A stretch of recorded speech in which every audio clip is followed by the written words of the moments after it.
Em nome do Pai, do Filho e do Espírito Santo. Amém. Fala cristão, fala cristã. Que bom que você está aqui conosco para o nosso primeiro episódio, Profissão de Fé. Vamos então entender de uma forma bem simples o que é essa profissão de fé. Profissão de fé é quando eu reconheço publicamente que creio em algo ou creio em alguém. Essa é a experiência. O sentido nos dá um sentido de declarar, de jurar, de afirmar, de testemunhar, de garantir que o que eu acredito tem uma base, está baseado em. Então, quando nós pensamos no credo como profissão, nós pensamos na expressão de professar, ou seja, fazer essas declarações, sobretudo quando nós participamos da celebração eucarística, nós professamos quando recitamos o cremos, para que publicamente, naquela comunidade reunida, todos saibam qual é a nossa fé. Em primeira instância. Em segunda instância, a profissão de fé não foi algo meramente inventado. Como disse na nossa introdução, ela está baseada na era apostólica e seus sucessores. A respeito disso, São Gregório de Nazianzo, ele vai dizer assim: a infinita connaturalidade é de três infinitos. Esses três infinitos, o que o santo está dizendo? Está dizendo os três infinitos, Pai, Filho e Espírito Santo. Princípio básico, princípio claro. Depois continua o santo. Cada um, considerado em si mesmo, é Deus todo e Deus inteiro. Então, quando eu olho a Santíssima Trindade, que é a base da profissão da nossa fé, eu olho um Deus inteiro, todo inteiro, inteiro na Trindade e inteiro na sua individualidade, uma individualidade indivisível. Ou seja, eles agem sempre em conjunto. Em alguns momentos da história, e nós vemos na história bíblica que cada um age de forma individual, mas de forma universal, de comunhão universal. Então, são indivisíveis pessoas que não se separam. Não é possível fazer essa ruptura por causa da sua natureza. A natureza, então, de um Deus inteiro e um Deus todo. Então, Jesus, um Deus todo e inteiro. O Espírito Santo, um Deus todo e inteiro. E Deus Pai, Deus todo, Deus inteiro. Deus três considerados juntos, diz São Gregório. E diz ainda, e particularmente eu gosto muito desta expressão de São Gregório, que diz: nem comecei a pensar na Trindade e a unidade já tomou conta de mim. Veja que profissão de fé maravilhosa de São Gregório. Eu nem comecei a pensar naquelas indivisíveis pessoas e esta unidade já tomou conta do meu interior. Aqui nós estamos falando no ponto de vista pessoal. E que depois vai reverberar na unidade comunitária, que é um outro assunto, que é um outro momento nós vamos tratar. Pois bem, então, o nosso São Gregório, bispo e doutor da Igreja, considera que a experiência da Trindade, ela é totalmente una na onisciência, na onipresença e na onipotência. Fazer essa experiência de unidade é permitir que o sagrado inteiro esteja dentro de nós, esteja dentro do nosso coração. A partir daí, nós temos então a estrutura. Esta estrutura que faz parte deste conjunto que nos apresenta um Deus trino inteiro. Cada artigo faz parte desta estrutura. Cada estrutura, em cada uma das partes desta estrutura, nós vamos analisar, nós vamos refletir sobre o seu significado, o seu real significado. O fundamento da existência dessa estrutura se dá porque tem uma origem e um destinatário. Esta origem e este destinatário inicia-se com o primeiro artigo, o creio. A oração do creio, do credo. O primeiro artigo é o creio, onde eu vou manifestar, expressar a minha total confiança do amor entre o homem e Deus. Fazer a experiência de amor passa por acreditar. Eu só amo quem eu acredito. Quando eu não acredito, eu não amo. Então, o fato é que a fé é uma relação entre o eu e o tu. Uma ligação, uma aliança. Fazer a experiência daquela antiga aliança e da nova e eterna aliança no Cristo passa pela relação do eu e do tu. Eu, finito que sou, acredito no tu que é a causa infinita da humanidade. O princípio e o fim, o alfa e o ômega. Esta relação entre eu, raso, paupérrimo, simples, precário na minha história, precário na ontologia do que sou, precário em tudo, por causa do pecado e por causa da vida em que nós escolhemos. Mesmo esta precariedade é por Deus ignorada, porque Ele nos dá todos os dias a possibilidade de reconciliação. Eu preciso, então, fazer essa manifestação em dizer, eu creio em tu. E por causa desta crença, e foi acreditando que teria esta crença, é que tu dispuseste o seu filho para fazer uma nova e eterna aliança, e eu, olhando para o filho, faça a experiência com o Espírito e o Pai, e assim queira fazer parte da vida que é tua. Então, eu, dentro dessa dimensão, olho para a Trindade e vejo o tu no seu inteiro. Eu e tu fazendo esta relação. Considerando que eu sempre serei o mais frágil nessa relação de amor e de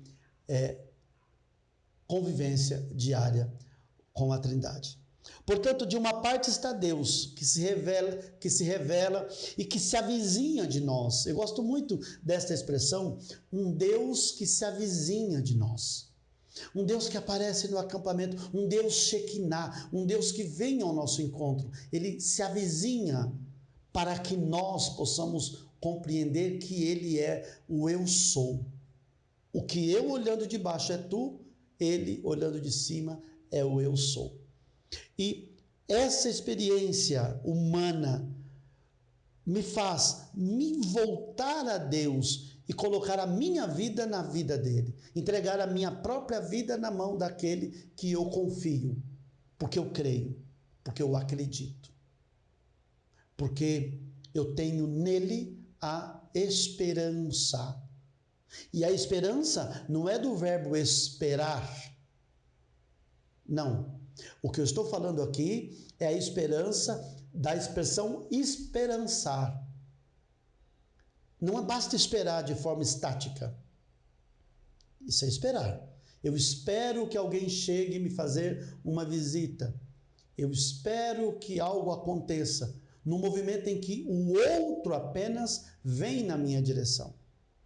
Esta esperança que o credo nos propõe na profissão de nossa fé passa por esperançar, ou seja, espero que ele venha ao meu encontro, mas eu também faço o movimento de ir. Ou seja, da maneira que o próprio Deus cria essa possibilidade de se avizinhar, apesar da minha precariedade, eu, na precária vida humana que tenho, faço o movimento de ir na sua direção. De que forma?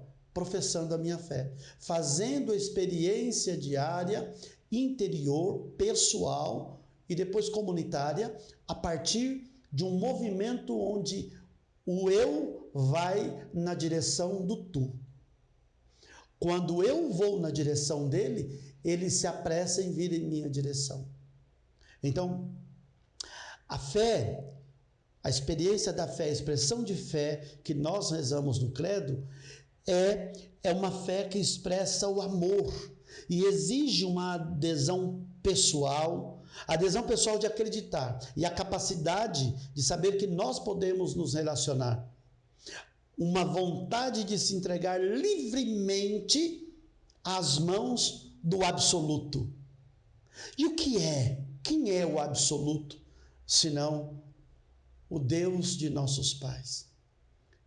Quem é o absoluto, senão aquele Deus que se avizinha de nós, que se aproxima de nós, que quer amizade conosco? Não aquele Deus terrível, aquele Deus que se vinga, aquele Deus que pune. Não. É um Deus misericórdia, um Deus acessível, um Deus que quer se avizinhar, mas eu preciso fazer a experiência de fé com amor. Se eu faço com amor, eu quero ir aos braços do absoluto, do tu. Portanto, se Deus é meu tu, não posso fazer outra coisa senão dizer: eu creio em ti, eu confio em ti, eu me entrego a ti, pois não tem nada fora de ti. Quando eu tenho a compreensão que ele é o meu absoluto, nada me atrai. Vai dizer o salmista no Salmo 72: afora vós, meu Senhor, nada me atrai na terra. Quando eu compreendo o meu tu, o meu absoluto, eu não dou valor a mais nada acima do Cristo, acima do Espírito, acima do Deus absoluto. Então, eu coloco tudo no seu devido lugar. O absoluto, que é o Deus que eu creio, me criou, me gerou. E deixa eu dizer uma coisa. Muitas pessoas, ao longo do caminho, eu vi fazer essa pergunta, e tantos, até hoje em dia, ainda fazem essa pergunta: qual a razão da minha vida na Terra? Qual a razão da minha existência? Pois eu te digo, quando nós cremos no Deus absoluto, a nossa razão é adorar e contemplar o Deus absoluto. Porque na medida que eu faço esse movimento na direção, porque creio, na medida que eu faço esse movimento na direção do absoluto, porque amo, na medida que eu faço esse movimento em direção do Deus Trino, do Deus Trindade, porque fiz uma experiência pessoal, eu passo o meu eu fazer parte do seu tu, e o seu tu passa a fazer parte do meu eu. Eu acrescento algo no absoluto que ele é? Não. Muda a história e o poder de Deus quando eu o reconheço como Deus? No ponto de vista de Deus, não acrescenta em nada, porque ele é. Mas toda vez que eu faço esse movimento de ir, ele muito mais faz o movimento de vir. E o movimento de vir eu crendo naquilo que eu vivo, eu crendo na minha fé com amor, necessariamente, queridos e queridas, ele coloca em nós parte dele. O fato de nos movimentar na sua direção já nos dá a garantia que ele derrama sobre nós aquilo que ele tem de melhor: o seu amor, a sua graça e, sobretudo, a sua misericórdia, porque ele nos conhece, sabe da nossa finitude, sabe da nossa precariedade, sabe que nós, sem ele, somos frágeis, totalmente frágeis. Por isso, nós encerramos essa primeira reflexão com aquelas palavras de São Gregório Nazianzeno: nem comecei a pensar na Trindade e a unidade toma conta de mim. Quando eu penso na unidade trinitária, da família trinitária, quando eu penso na união perfeita do divino, e eu creio pelo meu batismo que ele está em mim, que eu tenho parte do divino em mim, só ao pensar, só em pensar na grandeza e na beleza do Deus uno, já percebo essa unidade em mim, já move o coração de Deus em mim, e eu fico um pouco mais divino e um pouco mais humano. Às vezes, muito mais humano do que divino. Sempre muito mais humano do que divino. Mas com atitudes que só o divino pode me proporcionar, me ajudar, por causa da fé, por causa da sua graça e porque ele cuida de nós. Como? Saindo de si, se despendendo de si, vindo ao nosso encontro, saindo do seu poder onipotente e caminhando conosco nesta terra. Deus abençoe e guarde cada um de vocês e até a próxima. Em nome do Pai, do Filho e do Espírito Santo. Amém.